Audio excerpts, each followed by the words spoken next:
Man. Well, hello. Looks like we are live. Thank you so much for stopping by. As always, I decided to come on early because I've got so many things to do today. Plus, I'm going to do a live later on tonight about the damn Bible. But I also want to go back and do a live again about the Wade Wilson, the Jackson, and the Hunt um, appeals because I want to play both of their appeal. I'm going to just change that because there's some more information that I think would be helpful for people to understand. And I disagree with Upperman saying that like Jackson's appeal was completely different. It was not the same as Hunt, even though he says, well, they were the same. And that's everything that was in those is what he planned to use. So anyway, here we go. Let's go ahead and start about this for a minute.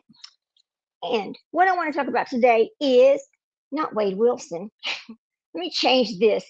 We're actually talking about something else, but talking about Andrea Dunlap. But I guess we can talk about both. I can always change the title. Let's see if we can change the title. Here, let's see. All right, here we go. This is the one we're using right here. Okay. Let me get this right here. Copy.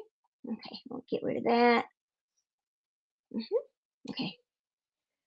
Save the changes. There you go. We'll change it over here. What? All right, good, fine, whatever. It's not want to let me change this right here, which sucks, but okay.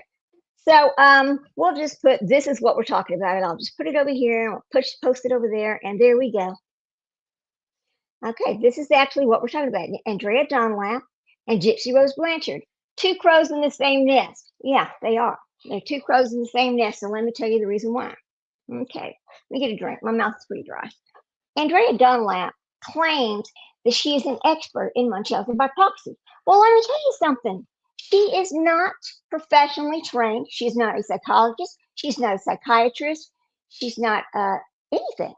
What happened over here is she had some family members claiming this or claiming that. And so she decided that must have been true. And she went out and started a podcast. And then she hooked up with Gypsy Rose Blanchard thinking that, oh, okay, well, here's somebody that I can put on my show that'll say, oh, this, and this. And then see, I'm an expert in Munchausen by proxy.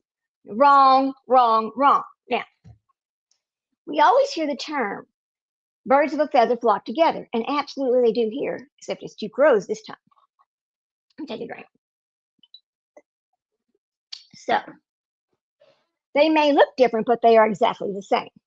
And I found that fascinating. And I believe it's Hurricane Hunter did a show about this. I'm going to try to play it. Let me go ahead and put this in here before I pull it up over here. Hang on a minute. Full credit's going to be to, whoops, I got to spell it right. To Hurricane Hunter. Love these ladies. Love these ladies. This truth train is going, it's hauling ass. It's going fast. And I really hope at some point it makes a difference. I can say this. Out of all of the things that we're doing, talking about, etc., the one thing that's happened that I don't know if anybody realizes is the fact that any type of other charges that could have been filed by any of these agencies, etc., time has lapsed. It's too late. The statute of limitations is over. So there's really nothing they can go back do other than admit that they were scammed. That's all they can do. But they cannot file charges and recoup anything. That's over. But anyway, let's go find Hurricane Hunter, and we'll talk about this for a minute. It's going to rain today, and I'm kind of glad. I'm kind of glad we need some rain. Come on, YouTube. All right, now let's go over here. Andrea Dunlap and Hurricane Hunter. I've asked Hurricane Hunter if she would like to come up and be a guest on the show. Okay, here we go. All right. Oh, I forgot to put the Hurricane Hunter on there. Here we go.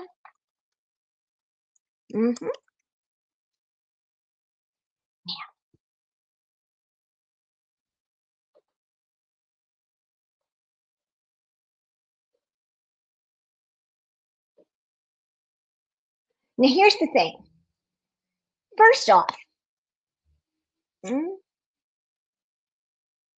where is it? Oh shit! I just saw this. Yesterday. Okay, it's probably this little short up here. It might be this one. Let's see. Let me see if this is. Who's this? No, that's not this. Okay, let's see this. No, that's not the right one. All right. Sorry, guys. I should have, oh, look. Well, no, because I did it on my phone. I can't look it up that way. That's okay. We'll just do it over here this way. Here we go. Mhm. I noticed that Hurricane Hunter was having a lot of problems with YouTube trying to shut her down. And that is really upsetting because all she's doing is telling the truth. She's not telling a lie about anything, nothing. So, okay, there she is. Here we go. Let's go over here to her channel and we'll go from there and find it. So just give me a second here. Okay, here we go. hmm Let's see. We'll do it from right here. Now that we're on her channel, we'll look up Andrea Dunlap. Hello, this is how you do it. Okay. Okay, here we go. Now this is Hurricane Hunter, and this is from one day ago, and she's talking about how Andrea has she has no credibility, none. She's just saying that she does. So here we go. I'm gonna share my screen, and we're gonna get her up here. God love her. I love listening to her. I do. Okay, so here we go. This is going to be full credit to Hurricane Hunter, and this is talking about Andrea Dunlap. All right, here we go.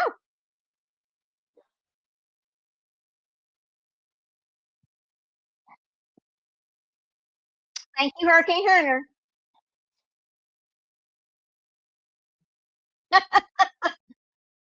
Ooh, sing it. Preach it, baby.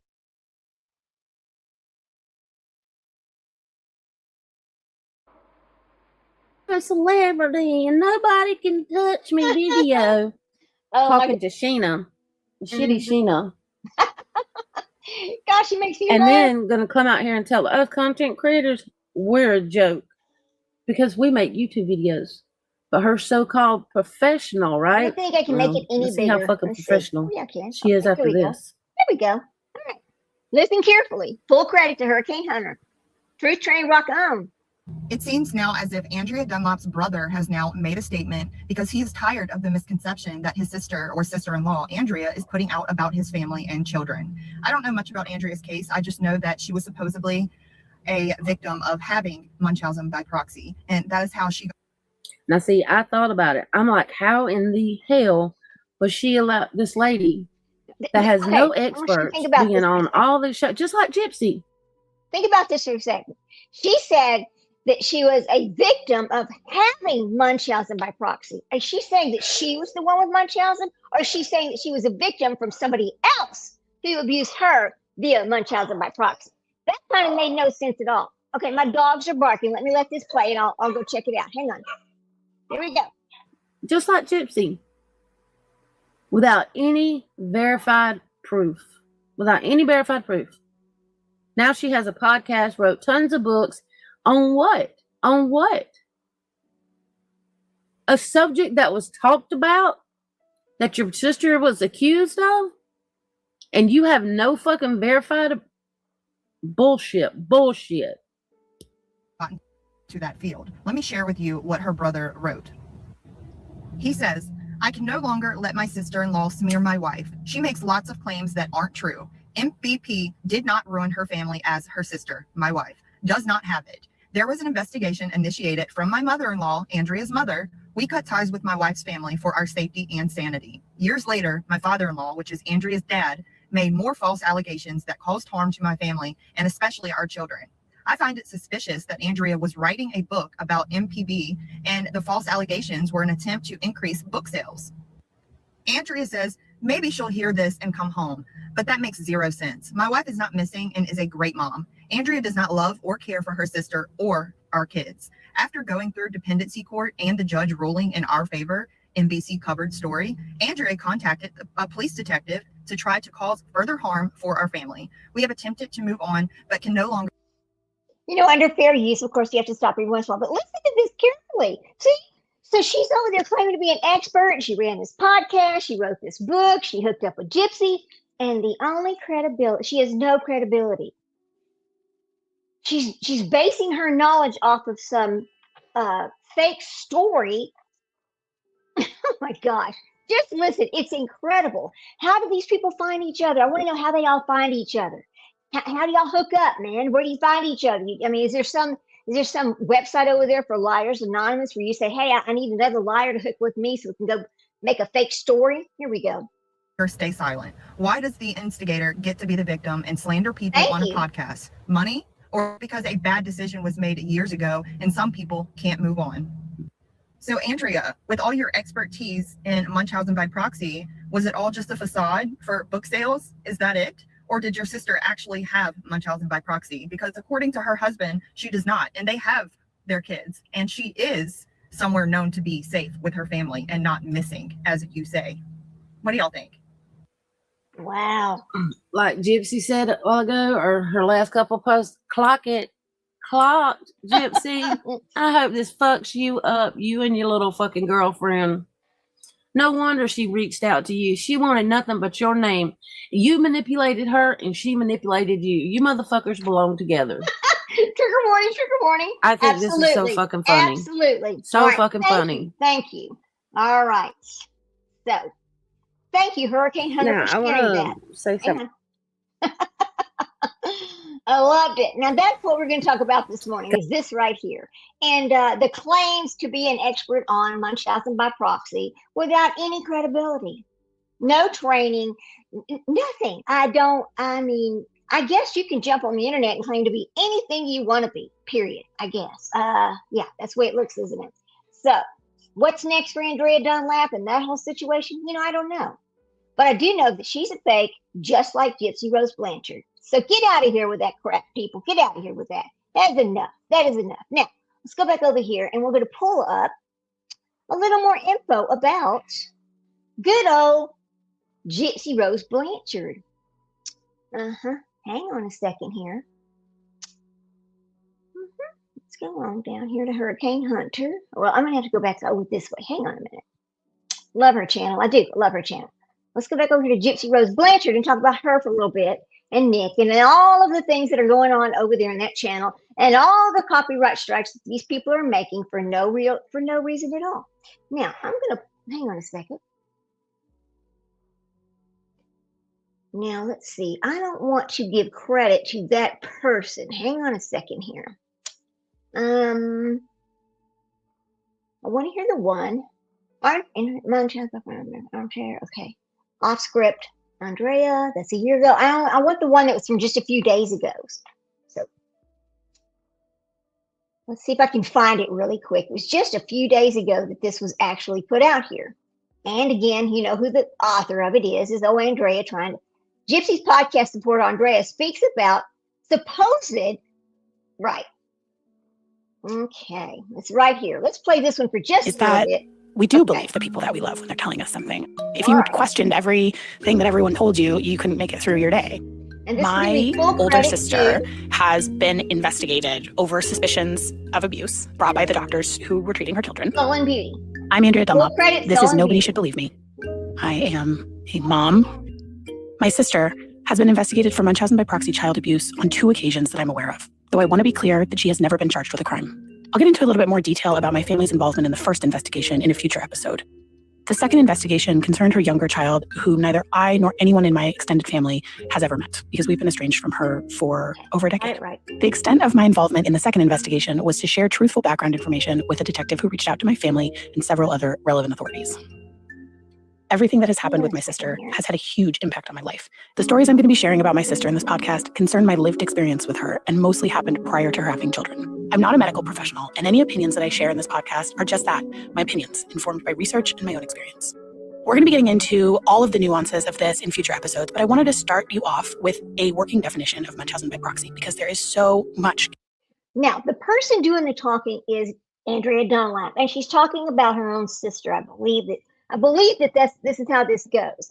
And notice she's going to try to give you an explanation or a description or whatever she's read on the internet or looked up on Wikipedia or whatever it is about factitious. It's actually called factitious something disorder. But here we go. Let's listen for a minute and see if she sounds just exactly like Gypsy Rose. Let's go. confusion around this term. We used the term Munchausen by proxy a lot in this podcast because it is the most well-known of the terms used for this. But Munchausen by proxy actually encompasses two different things. One is the act of medical child abuse, which involves a parent or caregiver fabricating, exaggerating, or inducing illness in their child.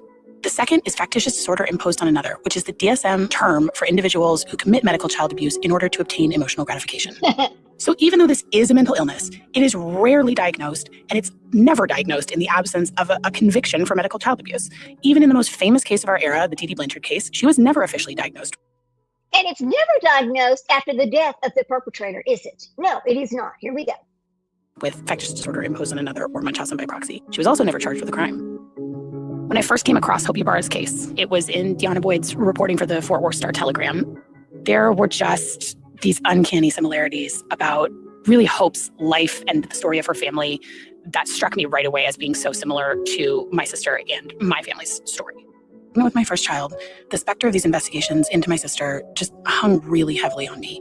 And in addition to that, her absence from my life during this time was really palpable. She'd been out of my life for many years by the time my daughter was born. And after some of the things that she'd done, which I'll get to, I felt really strongly that she needed help. Because of that, she cut me and my entire family off. After the second time she was investigated, I set out to learn. So you all, hang on a second. So you all falsely accused her of something, reported her, and then she walks away from you and you wonder why. Okay. And then once again, you do it again. Here we go. Let's listen some more. Fake, fuckery, fake. Everything I could about Munchausen by proxy in an attempt to come to grips with what had happened in my family. As most people would, I went online and I found the website of Dr. Mark Feldman, who is a professor at the University of Alabama and one of the foremost experts in the world on Munchausen by proxy and other factitious disorders. And I reached out to him. The American Psychiatric Association since 1980 has recognized factitious disorder as an ailment when the person induces or feigns illness in themselves. And that's called either factitious disorder imposed on self or more commonly Munchausen syndrome. When the person is feigning, exaggerating, or inducing illness in another person, that's still a factitious disorder, but we refer to it often as Munchausen by proxy. And then malingering is when a person does it not for emotional gratification, but more to acquire tangible goals like money, disability. The only thing I will say when it comes to Dee Dee is, yes, I believe she did some malingering. I absolutely do believe that. Yes, I do. But it was not Munchausen by proxy. She never intentionally gave anything to Gypsy to make her sick. You got to remember, Gypsy has a chromosomal disorder, and from that are these symptoms that Gypsy was suffering. And if that was my child, and at 6 years old, she told me she could not walk, I'd be going to every doctor I could to figure out why she could not walk. Wouldn't you? So stop it, y'all. Stop it. Here we go. Payments or other rewards like evasion of criminal prosecution or evasion of military service. So there are subtle differences, but they're important because in some sense, Munchausen by proxy is paramount because it's a form of child abuse. The others are not. Until you understand the psychology behind it a little bit, in that, folks that have Munchausen, that psychopathology, they get a dopamine rush from the attention that they get for having a medical issue. So it can be seen like an addiction. So when you understand it in those terms, it's a lot easier to understand the why. It's a maladaptive coping mechanism that people use to get attention that they feel they need and can't get otherwise. Why a particular person develops it, that is more of a mystery than what it actually is or like how it functions. So all I knew was that my big sister had lied to me about something really serious, and that is a very hard thing to wrap your head around. I've spent the last decade of my life trying to make sense of my history with my sister, and it is complicated. I find myself still trying to make sense of memories that... Sisters do not tell the truth to each other all the time. You're going to tell me that she told you some little, whatever, for whatever reason, and you turned it into something completely different. For why? Why would you do that? Here we go. Don't make any sense. There are some incidents where I do know definitively that she lied. And those are the memories that I can share with you. Many others, I can't. My sister was so fun. She had this incredibly lighthearted personality. She was magnetic. She was smart. She always had a ton of friends. She had this really close circle of friends from band. Notice she's talking about her sister in a past tense. Now, here's the thing. I do not know if the sister is with us or not with us anymore. So, because I'm watching this cold with you. Here we go. She played the French horn. I looked up to her in terms of, just in the way that little sisters look up to big sisters. She always had boyfriends. She's incredibly warm, very smart, and so funny, so silly. People loved her. Someone who was this loving, warm person. And she just disappeared little by little over the years. And her strange behaviors just escalated. The same thing at the same age. Not from falling out of bed, but she had, when she was 16, she was really active, had always been healthy. She was a swimmer.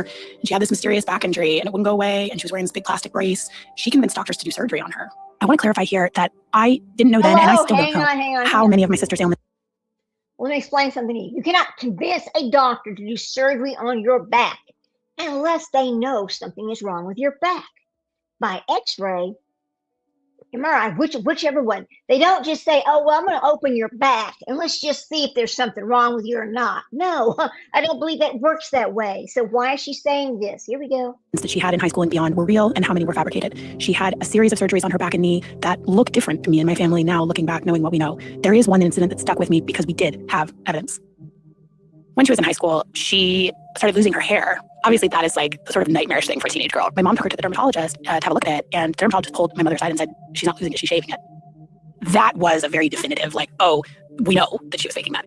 I think my parents tried to get her to go speak to a therapist at the time, and she just sort of blew them off. She was always able to explain these things away. She always had an uncanny ability to just sort of like move forward. Again, Robin. So then she was walking and then she went to college. Yeah, it was really similar with my sister, actually. There are things that I think for my parents, they can look back even further. For me, definitely high school is where, yeah, she started having all these problems with her knee, with her back. She had a couple of surgeries. And even then, it's just, the doctors were basing what they were doing off of what she was saying. This detail of the pregnancy with twin girls really stuck with me because we'd had an identical situation in my family where my sister told us that she was pregnant with twins. So when I was in my 20s, she was with a partner and she got pregnant. They were engaged, so it was a really exciting thing. It was a really happy piece of news. And she told us that she was having twins and they were twin girls. And I was living in New York at the time. Saw her when I was home for Thanksgiving and I was so excited. I knew their names. We bought gifts. My parents and I, we were all out of town. I think we were out of town together. We were in Las Vegas. And my sister called us. She was about 6 months pregnant at the time, so pretty far along. She called us and she said that she was going into labor early and she was going to the hospital. And my parents scrambled to get a flight home. She was calling and giving us updates, and I was having these long conversations with her, and she was saying, they've got me in the hospital, they're pulling me upside down. For fair use, we've got to stop for a minute. Now, even Letitia Stouch faked pregnancies. Okay, we know that her sister very well could have had some sociopathic behaviors, maybe a psychopath, whatever. It's a mental health of some sort.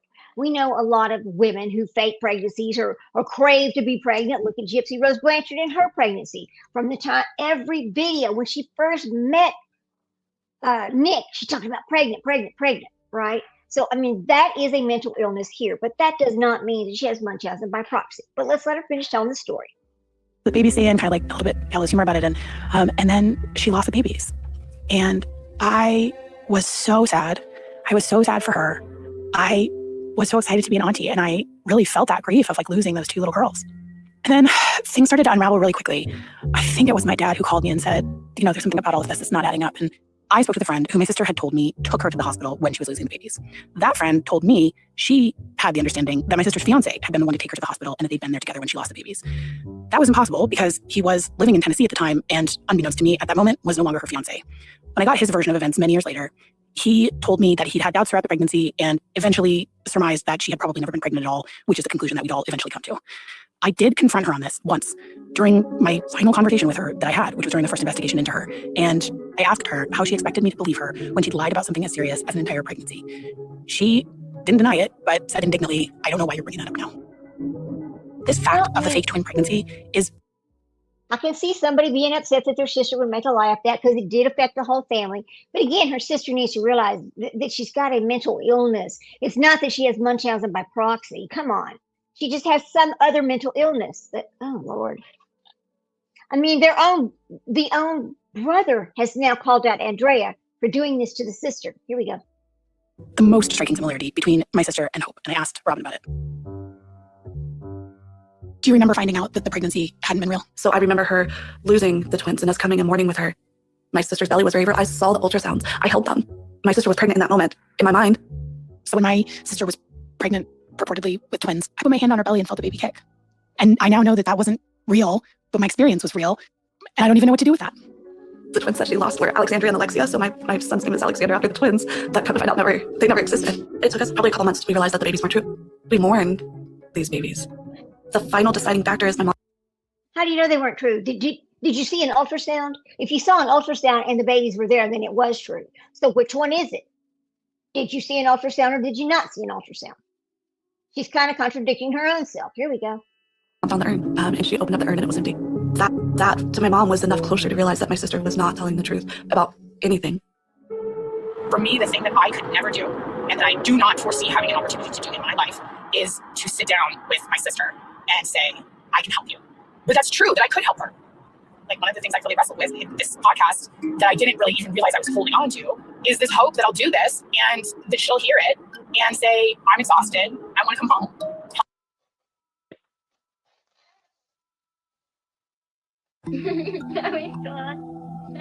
That's weird how it skipped over there.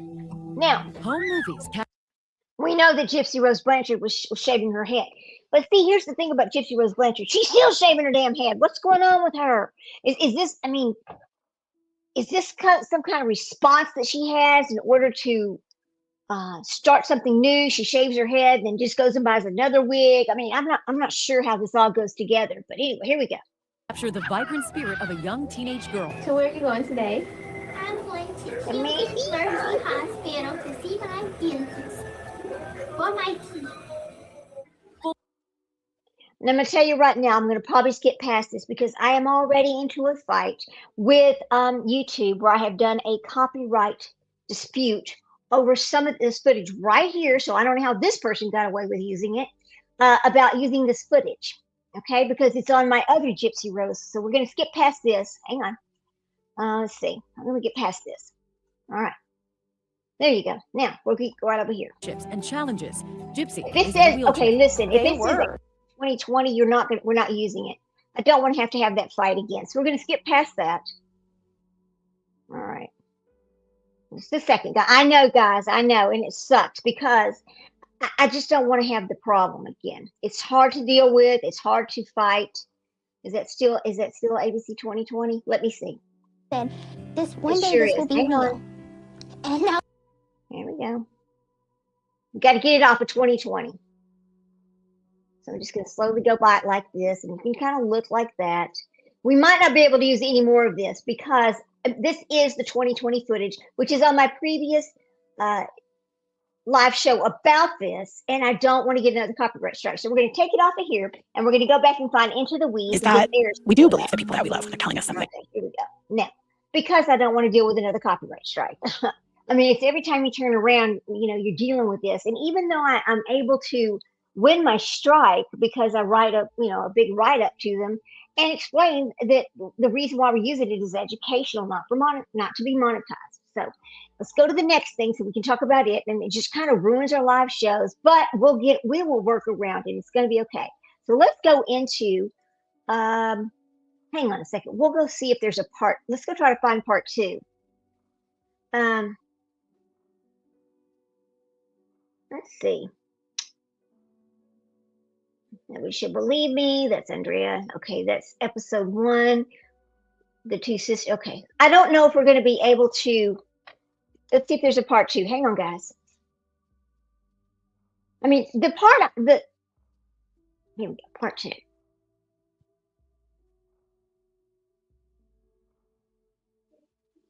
Let's see. Nobody should believe. Okay, here we go. Let's go down here. Our 2 Gypsy Rose guest appearance. Okay, here we go. Now here she is. This is going to be full credit to Renelle Smith, and then again, this is Andrea Dunlap, who is over here claiming to be an expert with no credibility. Okay, here A we suspicion go. of abuse without reporting it. And the law says, in all states in the country, at least for now, it says like reasonable suspicion of abuse. It doesn't mean that you've looked at every medical record and gone and found all the evidence. Yeah. That's not a doctor's job. The doctor's job is to I'm gonna report it so slow that it CPS down. and law enforcement can do that investigation. All right, let me finish this part. We'll get Renelle Smith's name up here. Thank you, Renelle Smith, for sharing your thoughts and your video. Put it right here. Again, this is going to be used under fair use. Let me go down over here and pull this up for a second. We're going to state this right quick before we move any further. Okay, due to the social nature of this site, this channel may make use of copyrighted material, the use of which has not always been specifically authorized by the copyright owner. It's application constitutes a fair use of any such copyrighted material as provided for in Section 107 of the U.S. Copyright Law. In accordance with Title 17 U.S.C. Section 107, the material on this channel is offered publicly and without profit to the users. I am not monetized of the internet and for comment and nonprofits informational purposes only. The following work is free. Hang on, I gotta pull it up. Oh, I gotta get this thing off of there. Okay. Anyway, let's pull this off. Okay, now we can take this off because we've discussed copyright, blah, blah, blah. All right, there you go. Now we're going to finish doing this.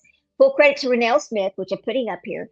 And this is, again, Andrea Dunlap talking to Gypsy Rose Blanchard, who she pulled onto her show to try to give herself some sort of credibility to all the people who believe, thinking that all these people, the 9 million people that actually do believe or follow Gypsy Rose Blanchard would just start following her, right? I mean, this was just a play on basically, what am I going to call this? This is subscriber stealing or subscriber. It's subscriber something. It's over there. You're hopping around trying to get people to watch you based on who you're able to put on as a guest. Basically, that's what she's doing. Here we go. All right. There we go, CPS guys. did come to my house. Oh, They did come to my house, and the questions that they were asking me, because they did take me into a different room, and they asked me questions like if I had bruises on my body, if I had scratch marks. They were looking for signs of physical abuse. They did not ask me questions about if I could walk or things like this. So for me, this would have been in, I believe, 2009, and that time. Still, again, even though I was a teenager, very little maturity. So I'm showing these people around my room, like, look at this stuffed animal my mom bought me. Look at my Barbie collection. Like, not really realizing. Now, let's remember that she was pretending to be much younger. I believe she was born in 1991. Let's pull that up. Let me verify that right quick. So if this was in 2009 and she's born in 1991, how old was she really? Stop that line, Gypsy Rose Blanchard. Here we go. Let me pull this up for you guys right now. Gypsy Rose, birthday. Hang on a minute. Un momento, por favor. July 27th, 1991 is her birthday. She is telling us that they came to her house in 2009. How old was she? Give me a break, you lying little hussy. Okay, she's just telling a lie. She's lying. Here we go. All right, let's go. These people are, and that they're here to help me. And growing up as a child, how parents always say, oh, be afraid of the boogeyman. Don't let the boogeyman get you. Mhm. But my mom referred to the boogeyman as what CPS is. She would call it the state. Don't be bad or the state will take you away. And at that time, I'm thinking the state is a monster. Yeah. I grew up being okay. conditioned to hide from these people that are supposed to help. And that's a tragedy. It is. And unfortunately, Hang on, the guys. experience that you had with CPS is extremely common. They're not educated about this abuse. Most states, there's only 2 states that even have a designation for it. So there's not even like a box to check for Munchausen by proxy abuse. And it usually gets sort of filed under medical neglect, which it can involve medical neglect also, but it's obviously a very different thing. And oftentimes people will be like, oh, well, this child doesn't have any, bruises on them or cuts. And this person has, enough food in the fridge and appears to be taking care of them. And look, they're taking them to the doctor all the time. They're not neglecting this child. And so there's just this deep misunderstanding. Yeah. So I wonder, especially since you just went through pregnancy. Okay, now, okay, so what was happening here is Andrea Dunlap's over here pulling Gypsy Rose in to try to farm some subscribers, I guess, or harvest herself a new group of people to spread her lies to, because she is not trained in Munchausen by proxy. She's not a doctor. She's not a psychologist. None of that. She just started talking. It's like just jumping on somewhere and started running this podcast. And all of a sudden she writes this book and everybody thinks, oh gosh, she's an expert. And look, Gypsy Rose Blanchard's talking to her, so it must be real. Oh Lord, here we go. And you have a 1-year-old, that's an experience It's that involves amazing. lots of going to the doctor. Amazing. I think that's one of the most challenging parts for many survivors I've talked to, is that just as a person with a body, you have to go to the doctor. It's really important to be able to go to the doctor and be able to trust doctors. And obviously that's something that is very broken oftentimes for survivors. So how have you been able to navigate that? I think that it was a slow process, because when I first got out of prison, there were things that I was curious about my body. I had difficulty sleeping. So the first time I went to a doctor was my primary care doctor. And my primary care doctor, I was inquiring as to birth control. And so here she is telling me about all these different options. Don't let her lie to you. She knew all about that. Remember, she was taking vitamins to make herself be able to get pregnant when her and Nick planned to have sex in the bathroom at the movie theater. God, I just want to ask her, why are you still lying? options, and I got afraid. I'm like, I don't want to put anything in my body. I don't want to do anything in my body that unless it's 100% necessary. And she's just trying to explain to me birth control. So, it was new to be able to have bodily autonomy and say, okay, I don't want this. I think that this would be a better option for me. And I was very open and honest. It was new to have body autonomy, but yet you were making all of these disgusting videos for Nick and then claiming that Nick told you to do that. And you were having a little bit of fun with your own electric toothbrush. Give me a break. Girl, stop that lying. Ugh. With like my family, and I'm like, I don't trust doctors. And it's really funny because my sister was in nursing school. She just graduated and she's working as a labor and delivery nurse now. And I said, I think you're the only nurse that I like. Yeah, that's actually so wonderful. I'd heard you say that, and I just thought, oh, that's so wonderful that like that seems like it might be a really positive bridge for you to be able to, obviously you trust your sister a lot. She's a nurse, like you have a trusted person you can kind of like run medical stuff by, and Right. like it struck me that might be a really helpful bridge for you to like. But wait a minute. I didn't think that her and her sister got along that well. I mean, they talk to each other, but not like besties. It's my understanding. I'm not sure, just from what I've heard and what my opinion is, but not that my opinion matters. We'll keep going. Heal that relationship between you and the medical system. Yeah, exactly. Yeah. Well, something I've been really glad that you Hey, have.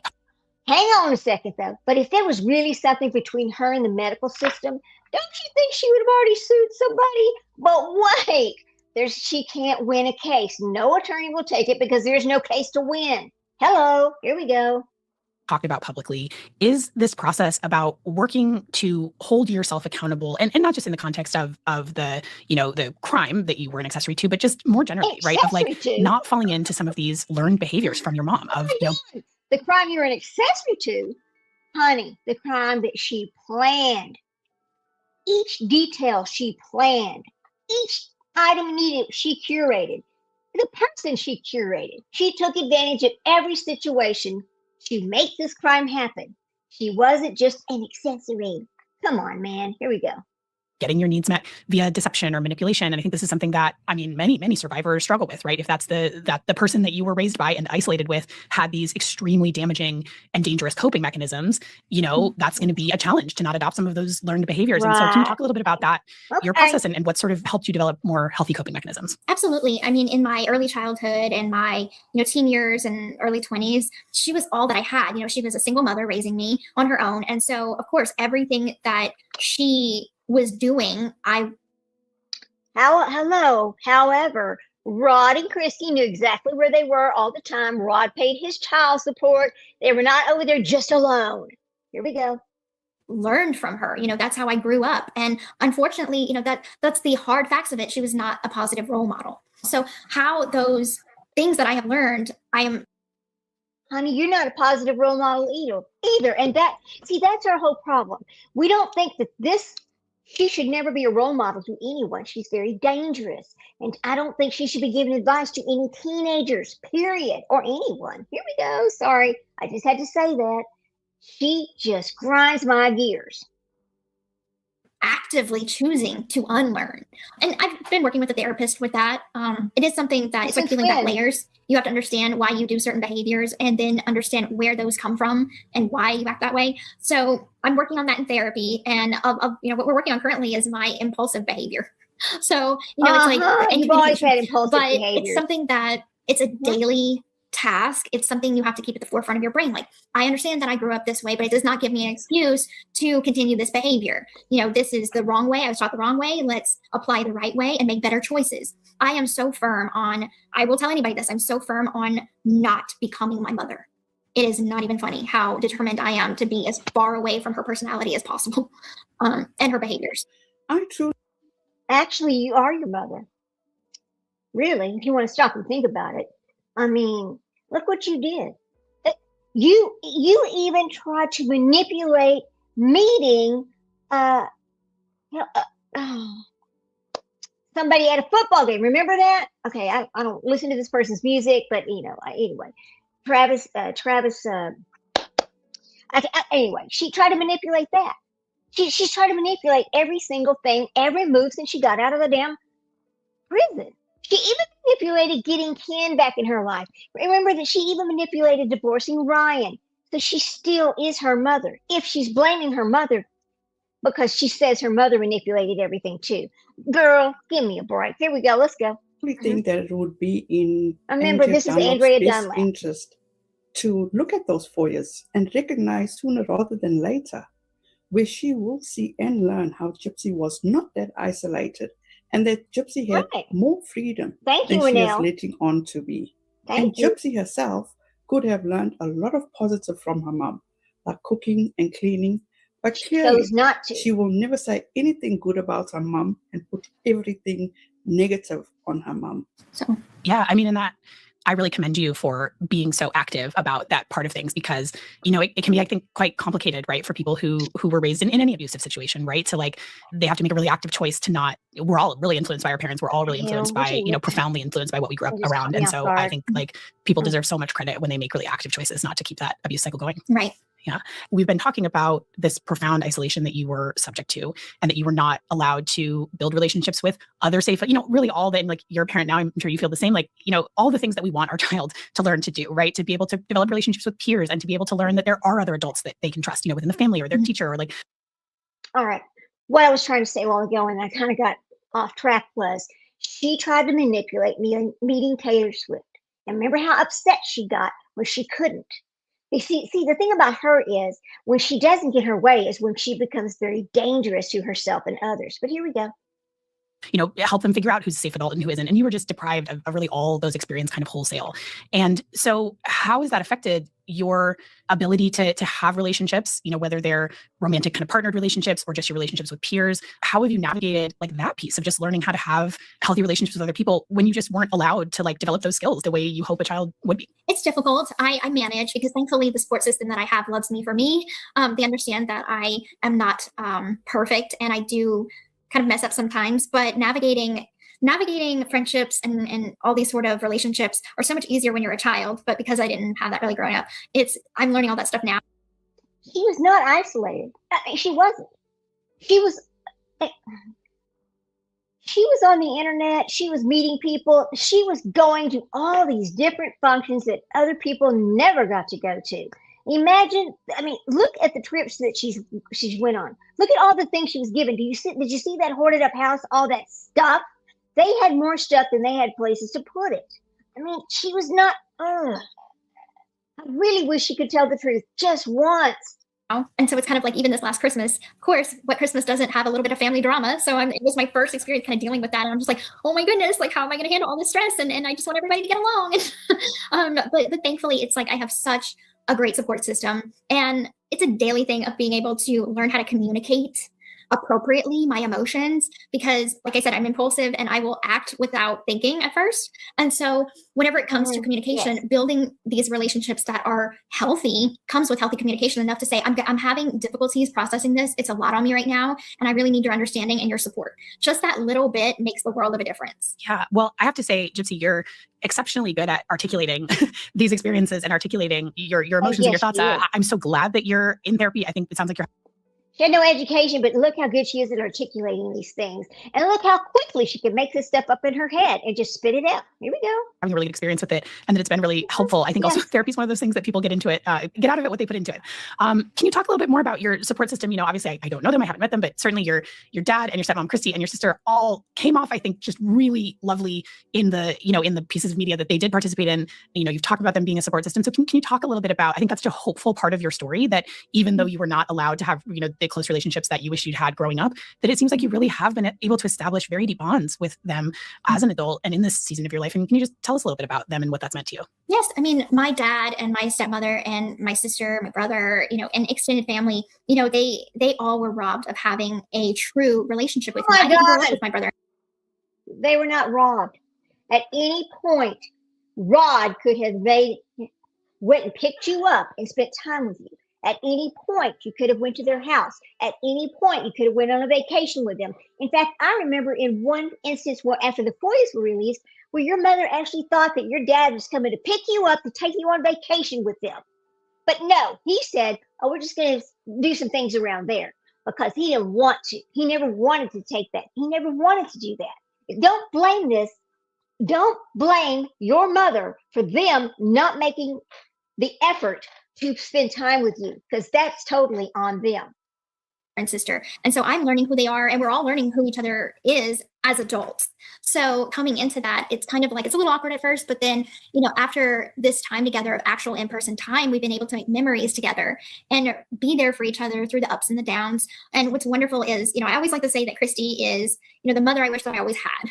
And that's just because she is so supportive of me. She gives me so much great advice. And she's so supportive of you. However, when you were getting out of jail, she didn't want you living with her. Remember that? But she's so supportive. I believe she's a little bit afraid of you because she knows that you're very volatile. Here we go. My dad as well. Like, we were at Thanksgiving all together, and it's like a family tradition to go all around the room and say what we're thankful for. And I was saying how, I've come to my dad. Wait a minute. Okay. If you never got to spend time with them and you were robbed of that, then how do you have a tradition of going around the table and talking about what you're thankful for? So either you spent time with him or you didn't. Which one is it, Gypsy? Come on. Stuff. And he has given me really solid advice. He is not the type of person to beat around the bush. He doesn't sugarcoat anything, and he'll tell it how it is. And he holds me accountable. Sometimes I need people to hold me accountable while I'm going through this growth stage in my life. Because you will not hold yourself the accountable. Upbringing, where it's kind of like you do kind of put excuses. Oh, well, I grew up this way, so that's why I am this way. And they're like, that doesn't give you an excuse to be that way now. So, they hold me 100% accountable as well. And that helps me grow. And then my wonderful boyfriend, Ken, who is the father of our child, Aurora, he has been so supportive, and he is the best dad. And it is so beautiful watching us have this sort of life that I always imagined for myself. And it's kind of like, is this really my life right now? She always imagined it for herself, but she quickly married Ryan Anderson, and then she knew she was going to get paroled. She knew she was going to get paroled when they got married, and she was married to him before the parole happened. However, she made sure that she had the right place to go to, because she couldn't go to Ken. He didn't have the support system, he didn't have the ability to put her in a situation where parole would approve it. That's what happened there. So on day 91, she files for divorce in Louisiana, because the rules are you got to live here 90 days. Lord, put your wading boots on. Once again, it's going to get really deep in shit water over here, listening to this monster describe this lie that she's made up in her mind about her life. I really have, the dad that I wanted the relationship with, the sister, the brother, the mom, the, boyfriend, the baby, like the dog, like it's all a happy ending to a tragic story. But it doesn't mean that my life ends or that's where my story stops. It continues. But the worst parts of my life are behind me. Yeah. Well, I'm getting a little emotional. Hearing. I think the worst part of her life is not behind her, because I'm going to tell you what, Gypsy Rose Blanchard and Ken Urker, get this through your thick head. What is on the internet is on the internet forever, okay? So when your child gets old enough and starts, because people will be cruel. There will be people in school that will know, oh, your last name's Urker? Oh, wait a minute, aren't you the daughter of so-and-so? And guess what? They're going to start talking about this, and they're going to start talking to her about this, and then they're going to be mean to her. They're going to be cruel, and they're going to do what kids do. So the worst part of your life is not over, because now you got to help this child navigate what you did. Okay, you got to help or your children, if you have another one, you got to help these children be able to get through it. See, it's not only Nick's life you ruined, and his mother's life you ruined, and then in taking your own mother's life, but now this affects your children's lives as well. It's not over, Nick. It's not over, Gypsy. It's not over. Here we go. You say all this because I know that for me and for a lot of our listeners who are in this situation where they have been cut off from family members who they wished to have had in their lives, for me, my niece and nephew, we hear because of your own doing, you were cut off. The brother talks about it. Here we go.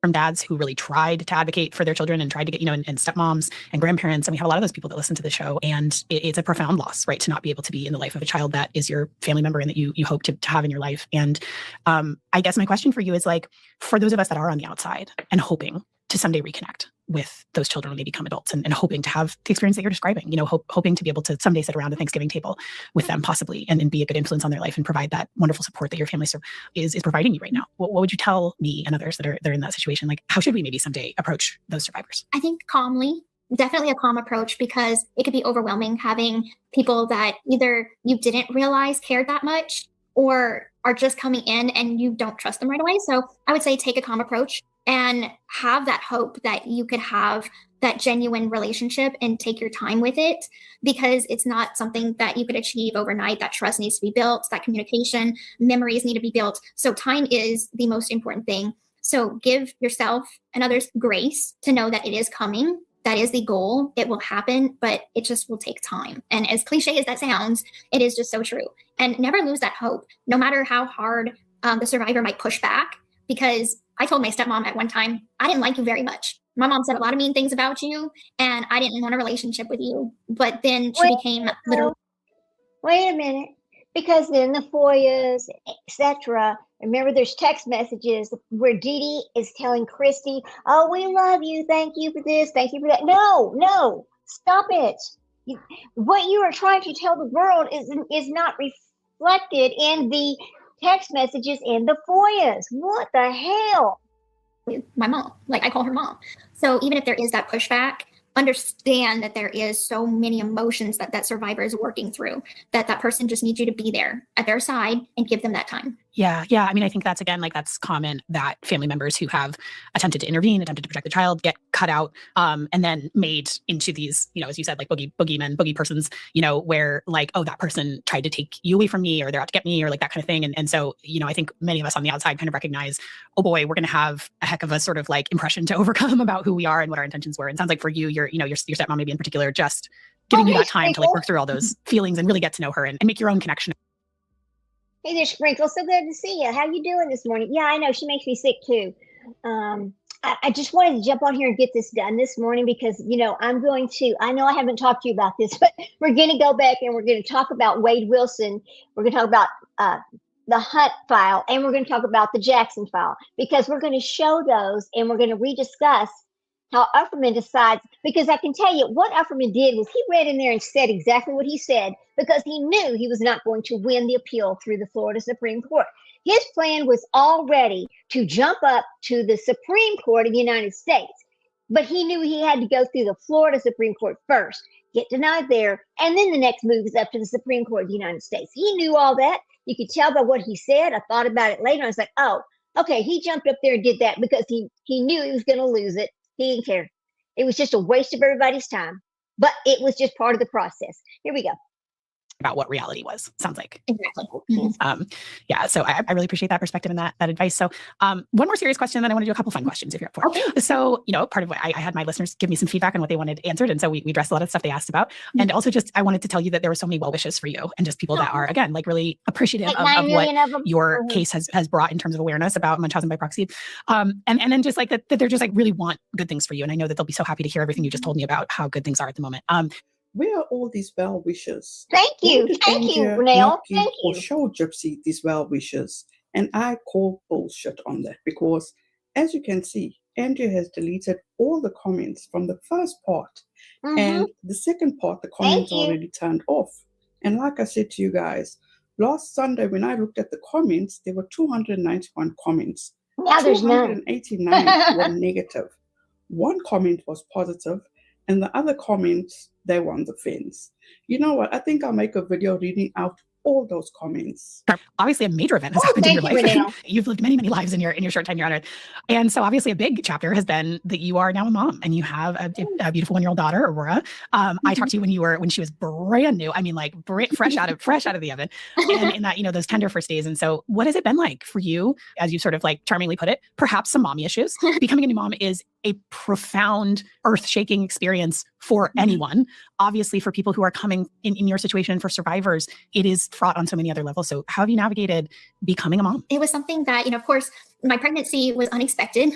I wasn't trying or anything. Oh my God. Then when I found out that. Lie. She wanted to get pregnant. Stop that lying. I really do hope y'all have your wading boots on, because I told you we might need to get the kind that come all the way up to, with the straps that come up to your waist, because it is getting deep with all of her lies. What in the hell is she doing? Why is this interview so fake? I mean, the whole thing. You said expected. Bullshit.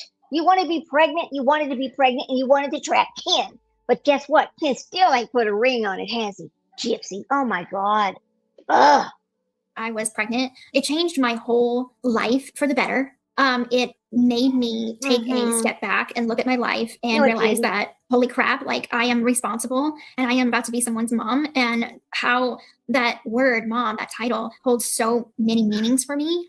And what do I want to do differently? And now that she's 1 year old, I have come to the realization that like just watching her simply grow and meet milestones, and the moments that we're laughing together and we're playing and all of these things, I'm like, is just so beautiful. And it made me feel like I want to be the best version of myself for her. And I know that I can't exactly speed my healing up, but it did make me mature a lot more and ground me so much more in my life. And I say, you know, she is my world. If I do nothing else right on this planet and I leave this earth having nothing else, but if she calls me a Yes, good mom, Leslie, that we will need a make my life. hazmat suit. So now for some fun questions. Yes, get your hazmat suit. That's what we need, is a hazmat suit.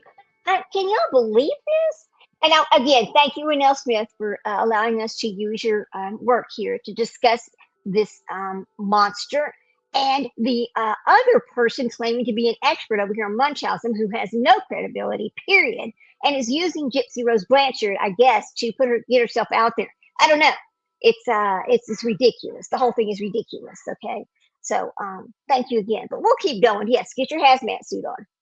First of all, you've had some interesting sort of celebrity adjacent experiences, one of which was going on the Kardashians. And because, you know, Kim Kardashian, one of the things she's doing in the stage of her life is, you know, sort of advocacy for prison reform and that kind of thing. So what was that like? And tell us about that experience. It was wild, because I know that I had made a post on social media, and half of me was like kidding, and the other half of me was serious. When I posted it, I'm like, hey, let's team up together to do some advocacy. And then no. I get a No, she was never joking.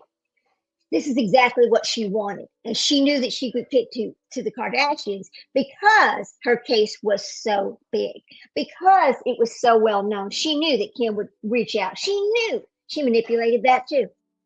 email and a phone call from her producer, like, Kim wants to meet you. And I'm like, oh my goodness, like, this is epic. Now, keep in mind, I have never watched the Kardashians. And so honestly, Nora, I mean, I've seen like bits and pieces of it because I think it's like unavoidable in this life. But so you were not like a fan coming in. You were just like, hey, just like, kind of threw it out there. Hey, the Kardashians. I'm like, oh, that's nice. That's Kim's show, right? Yeah, she's she's a model, right? Like, I didn't really know anything about her at all. I knew that she's extremely famous, and that's about it.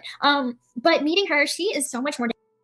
And she knew she was extremely rich too. Don't forget that. Because she wants to be among the movers and the shakers in the world. I mean, Taylor Swift, she thought she was going to meet Taylor Swift and get herself involved with all these people and just be some Hollywood star. Again, this incredible, made up, just this dysfunctional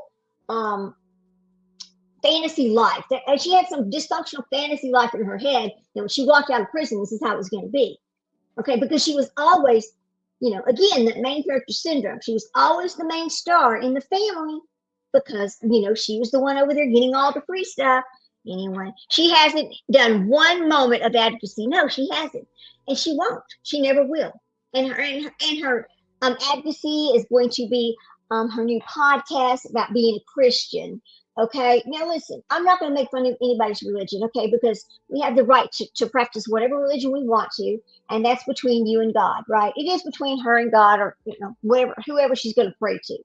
But don't use religion as a way to try to clean up your bad act. Here we go. Down to earth than people think. I will say that, like, after the interview was done and filming was done, like, we FaceTimed with her daughter. We sat down for longer and had a good chat. She's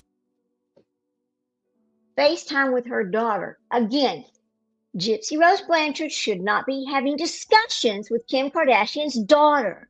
What in the hell? It's none of our business, and I realize that. But I'll just say, if that was my daughter, you would not be FaceTiming with my daughter, okay? You would not. Here we go.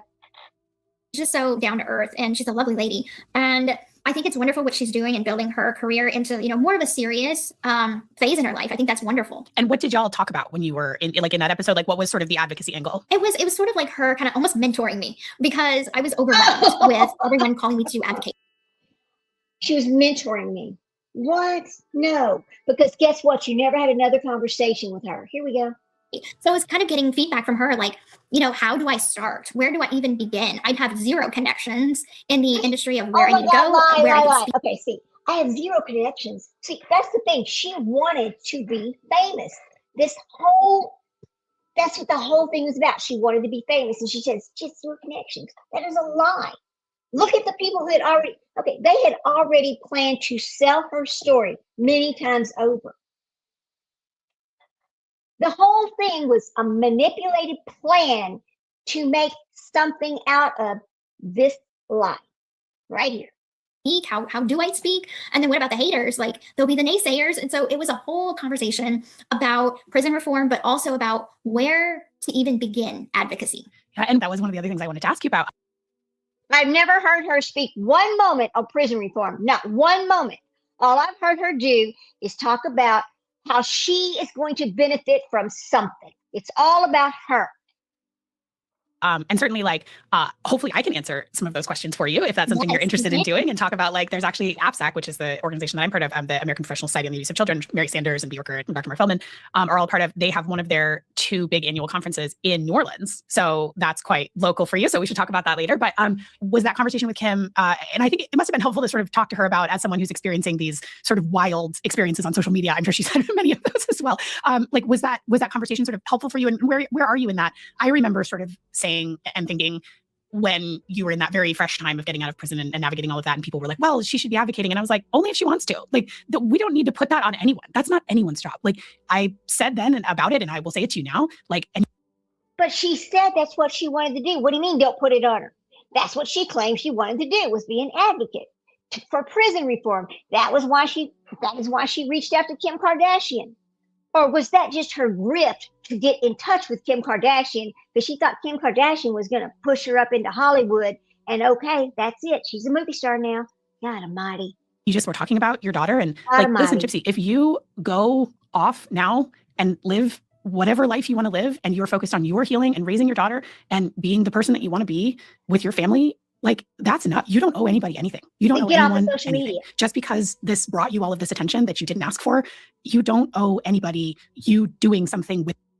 She brought her all this attention that she didn't ask for. Really? Because at any time she could have stood up out of that wheelchair and talked to somebody and said, oh, hey, listen, I could walk the whole time, but I was lying to my mother, right?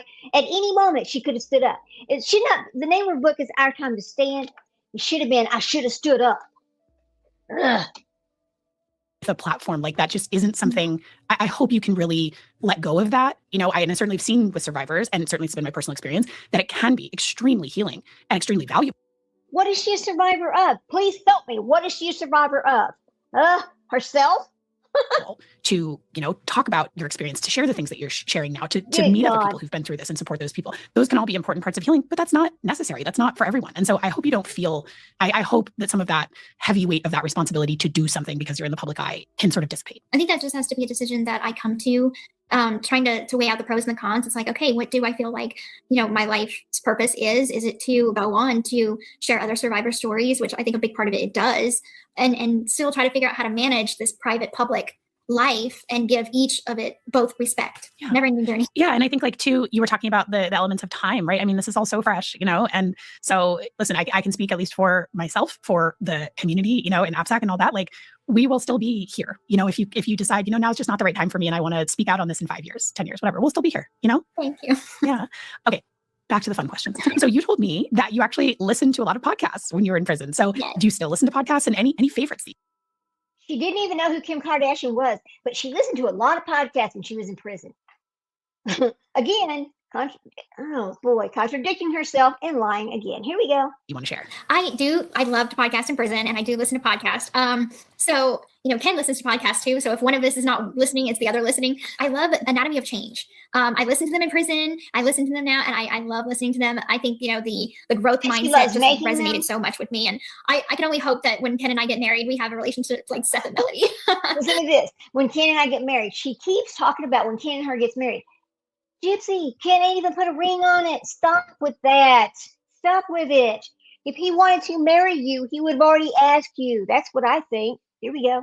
So what is the Anatomy of Change? I don't know. I don't know this podcast yet. It's a couple I cannot speak for Ken, but in my opinion, after all this time, I think he would already put a ring on it. In my opinion.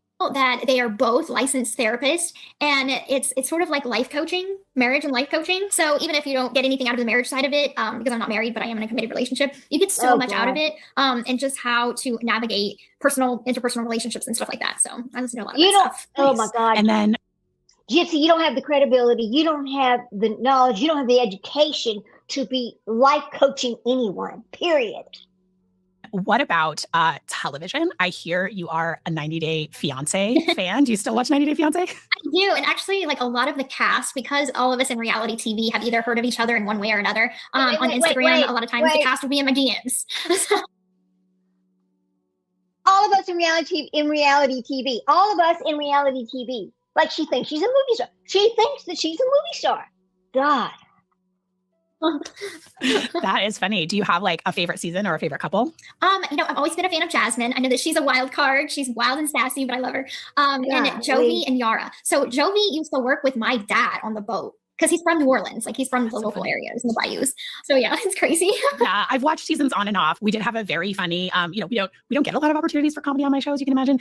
We did have a very funny moment of crossover because our season 6 case took place in Hazelhurst, Georgia, which is a very tiny town, and it is known for being the scene of another true crime podcast, and it is the home of Angela and Michael, who's like one of the most iconic 90 Day Fiance characters. So I just. Speaking of 90 Day Fiance, I cannot stand Angela and Michael. And I will tell you, I do believe that Angela abused Michael. And I also believe that Michael used Angela to get to the United States. He had no intention of staying with her once he got here. Here we go. Was like, so now this is the third thing that this tiny one stoplight town might be known for. So yeah, I was interested in your thoughts on 90 Day Fiance. It's a whole universe, 90 Day Fiance. It really is. So many spinoffs. I had one of my questions from my listeners was like, what does your Netflix algorithm look like? Like what other sort of like movies and TV have you been into since getting out? Ken jokes with me. He's like, if it doesn't have romance or fantasy, you don't like it. But so there has been recently on Apple. If it doesn't have romance, fantasy, or her in it, she doesn't like it. She has to be in it too. Oh God. Pluribus. That is a really good show. So the first season just ended. Really into that.